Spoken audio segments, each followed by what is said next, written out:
Saya bikin paper cuma nggak bisa recording sama di paper, jadi untuk kasih lihat bisa dibaca belakangan, bisa ada yang diminta oleh Imar itu sebetulnya dua hal. Pertama flashback antara tahun 93 sampai 2013, kemudian kedepannya gimana.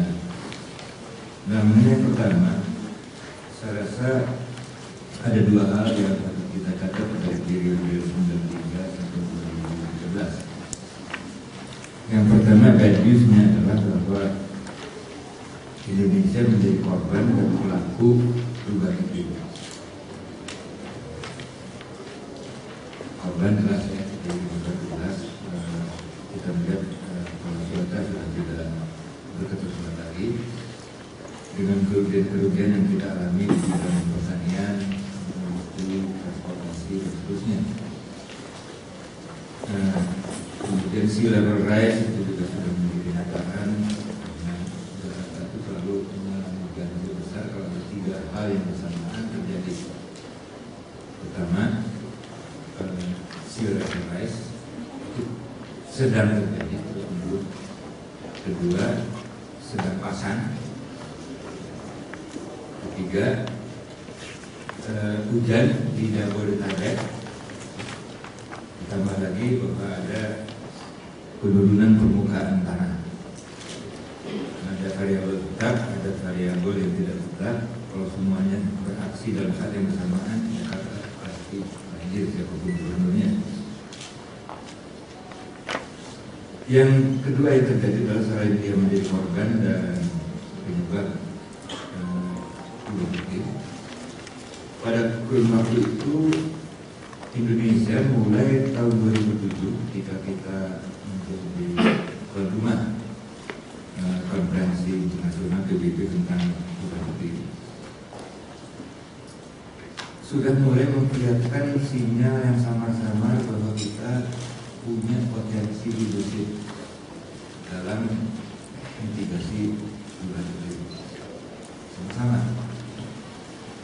Nah, kembali ke yang pertama, indikasi yang paling besar bahwa kita merupakan pelaku dari perubahan iklim itu apa? Puncaknya adalah ketika kebakaran kita tahun 97 dan 8. Dan itu adalah buah dari kebijakan bencana itu. Mengapa? Karena Departemen Pertanian waktu itu mengatakan bahwa waktu yang terbaik untuk melakukan land clearing adalah ketika kemarau panjang itu datang. Karena land clearing bisa dilakukan dengan pembakaran atau metode yang keras. Itu positif. Dan kemudian terjadi kebakaran hutan itu yang menyebabkan emisi kita naik gila-gilaan sehingga kita sempat bertengger di peringkat atas emisi emiten yang terbesar di dunia beberapa tahun karena kejadian. Apa sih yang menjadikan pemerintah itu melakukan hal itu? Karena ingin menjadi produsen kelapa sawit nomor 1 di dunia. Itu fallacy. Dan tentunya saya dan Menteri Pertanian Pak Dano itu berusaha keras untuk melawan fallacy itu. Tapi nggak bisa. Polisi bisa dilawan, tapi alam nggak bisa dilawan. Kalau sudah terjadi kebakaran hutan, ya dia hanya berhenti dari sendiri. Dan itu terjadi pada tahun kebakaran. Dan banyak hal yang bisa diceritakan dengan itu, tapi intinya adalah bahwa di masa Orde Baru ini kita sudah mulai menampakkan diri sebagai korban dan pelaku perubahan iklim.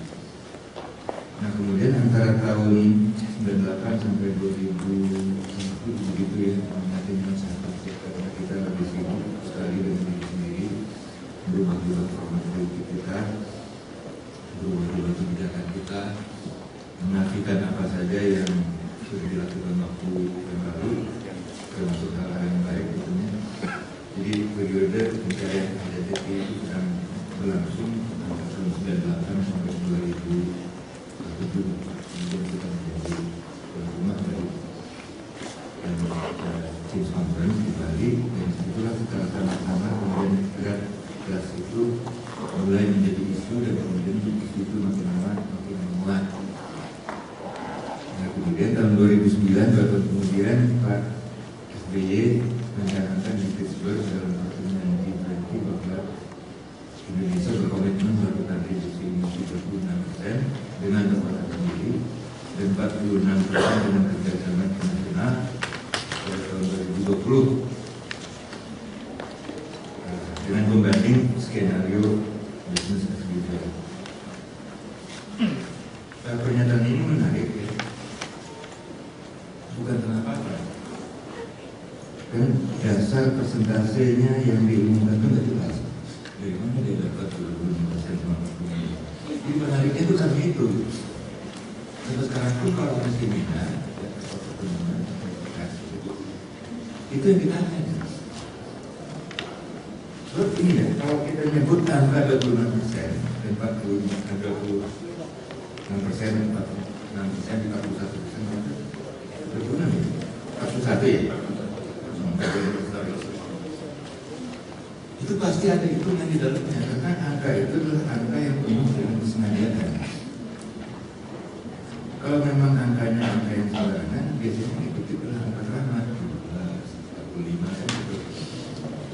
Atau angka-angka yang bisa ada kelipatannya, misalnya 15, 25, 20. Tapi ini angka-angka ganjil, apa yang disebut 26 cuma bisa dilipat sekali ya. 13, 41 apalagi itu kan. Dari mana dapatnya? Itu mana?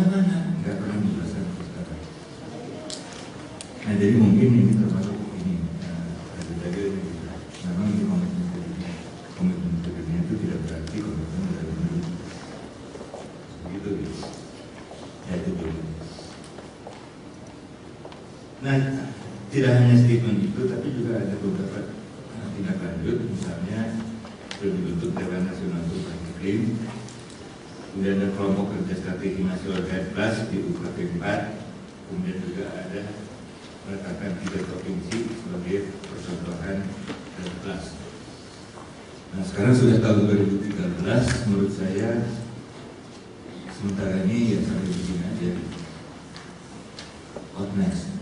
Ada yang bisa dilakukan, misalnya memberikan izin restorasi hutan berdasarkan ketentuan yang ada yang disiapkan untuk mulai melaunch REDPLAS kalau nggak salah di Kalteng sebagai provinsi percontohan. Setahu saya seluruh siklus perizinan sudah selesai, cuma gongnya yang perlu dibunyikan atau definitifnya belum. Nah jadi kalau itu saja dilakukan, lumayan lah ada something to write home about.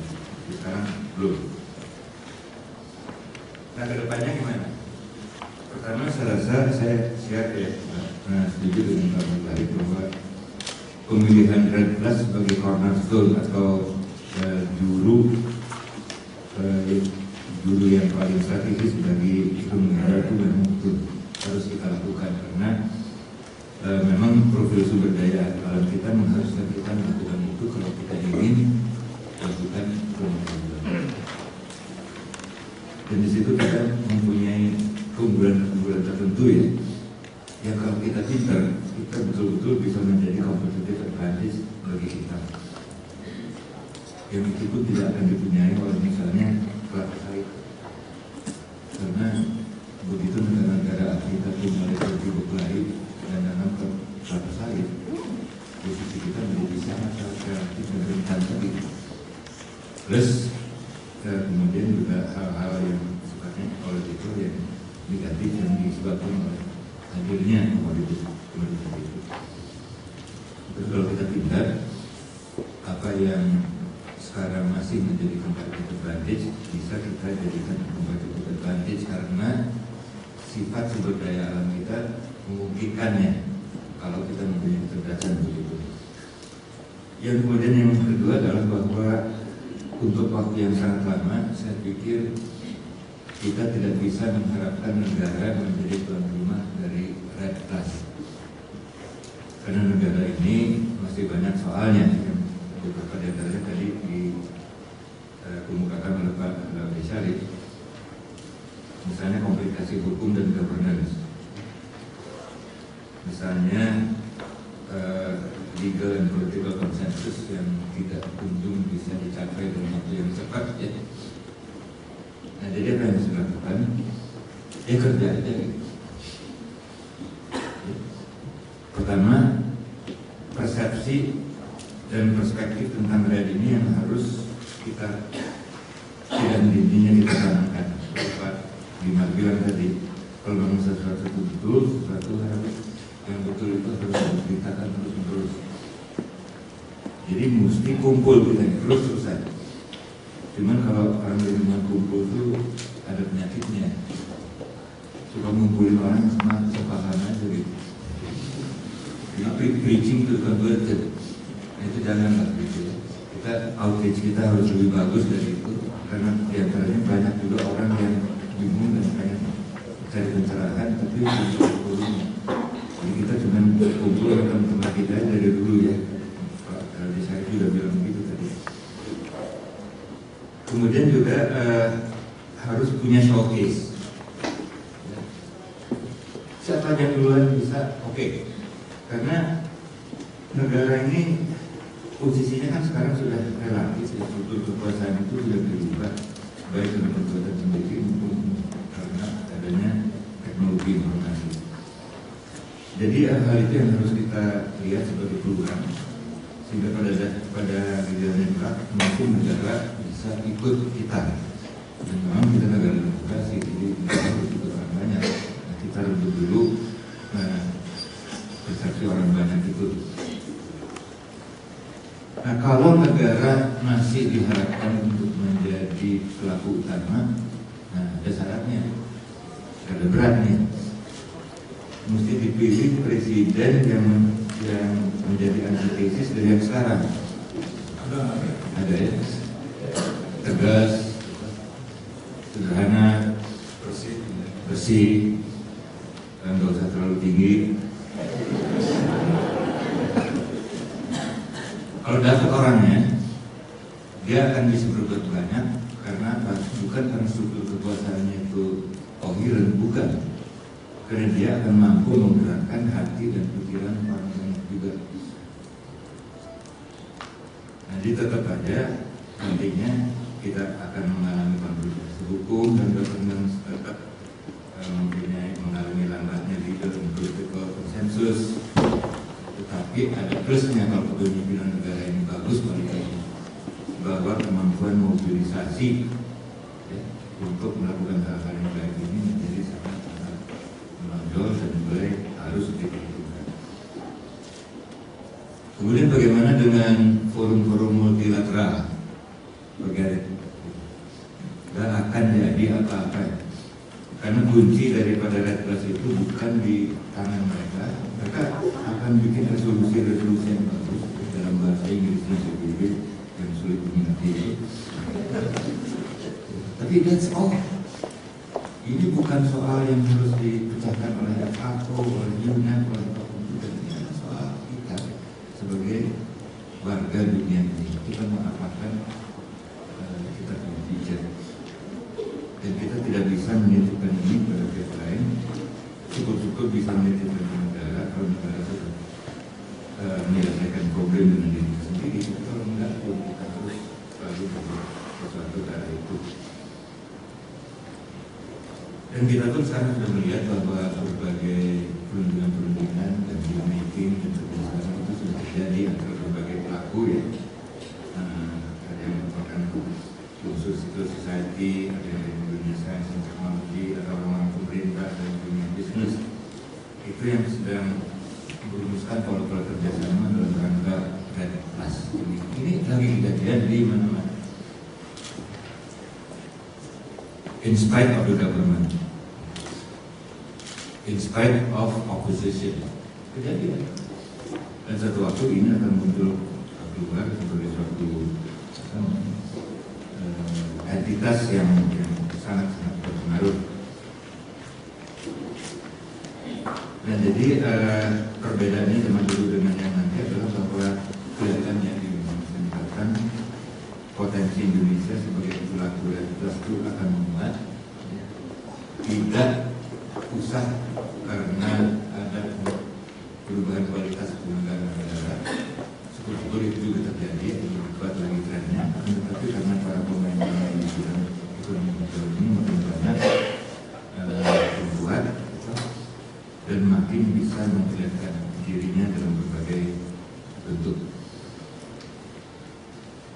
Jadi kesimpulannya adalah kita Indonesia dalam arti yang luas negara perlu menindaklanjuti rintisan, perlu melakukan inovasi serta memperlihatkan teladan untuk meningkatkan nilai ekonomi yang sepantasnya bagi sumber daya alam kita, utama hutan, dan perlu memastikan terjadinya sebaran manfaat serta kegiatan ekonomi secara lebih adil dan inklusif.